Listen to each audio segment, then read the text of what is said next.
మాతృభాషపై ఉన్న మమకారం ఏ ఉద్యోగము స్థిమితంగా చేయనీయలేదు. తెలుగు భాష ఔన్నత్యాన్ని ఘనంగా చాటి చెప్పి ప్రపంచ స్థాయిలో పట్టం కట్టేలా చేసింది. ఆర్థిక శాస్త్రంలో పీహెచ్డీ చేసిన, కళాశాలలో పాఠాలు బోధించినా, డబ్బు సంపాదిస్తున్నా రాని సంతోషం మాతృభాష పరిరక్షణకు కృషి చేస్తూ ఉంటే కలుగుతోందంటున్నారు రాధిక.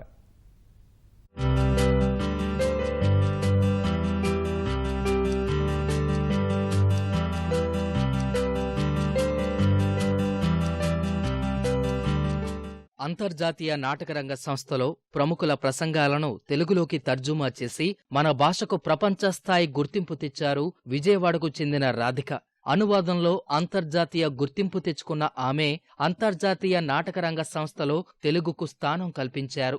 ఏదైనా సాధించాలన్న తపనతో అన్వేషణ ప్రారంభించిన రాధికకు ఆకాశవాణి డైరెక్టర్గా పనిచేసిన ఆమె తండ్రి పాండురంగారావు దిశానిర్దేశం చేశారు. తండ్రి సలహాలు సూచనలతో తెలుగు సాహిత్యాన్ని, సాంప్రదాయాలను నేర్చుకున్న రాధిక అనువాదంలో విశేషంగా రాణిస్తున్నారు.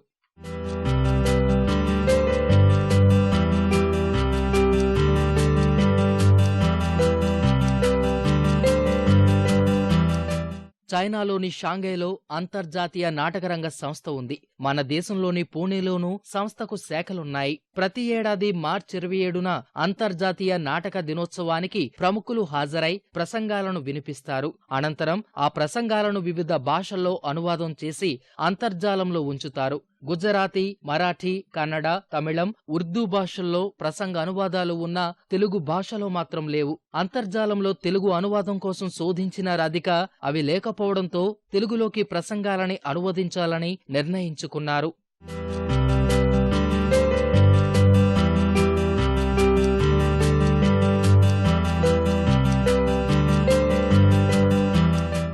ఐఐటి వెబ్సైట్లలో 2015లో ప్రాంతీయ భాషల సరసన తెలుగు అనువాదానికి చోటు కల్పించారు. 2016లో రష్యా దర్శకుడు యాంటోనీ వెసియా సందేశాన్ని అనువదించి అప్లోడ్ చేశారు.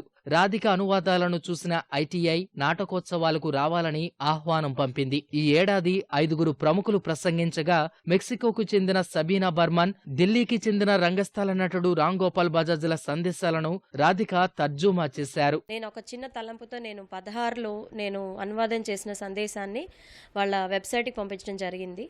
వాళ్ళు ఆ సంవత్సరమే దాన్ని వెబ్సైట్లో పొందుపరిచారు.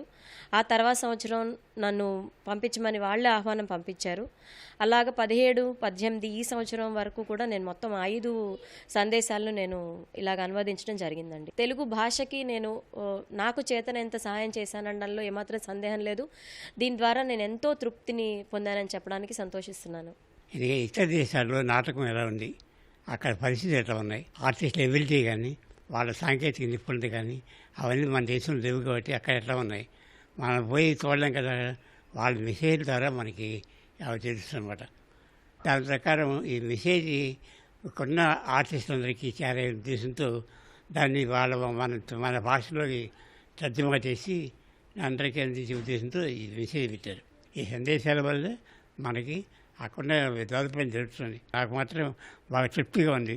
ప్రాథమిక విద్య నుంచే విద్యార్థులకు తెలుగు నాటక రంగాలపైన అవగాహన కల్పిస్తే విద్యార్థుల్లో నైపుణ్యతతో పాటు భాషా సంస్కృతులు కూడా అలవాటవుతాయని చెబుతున్నారు. కెమెరామెన్ నాగేందర్తో జయప్రకాష్, ఈటీవీ న్యూస్, విజయవాడ.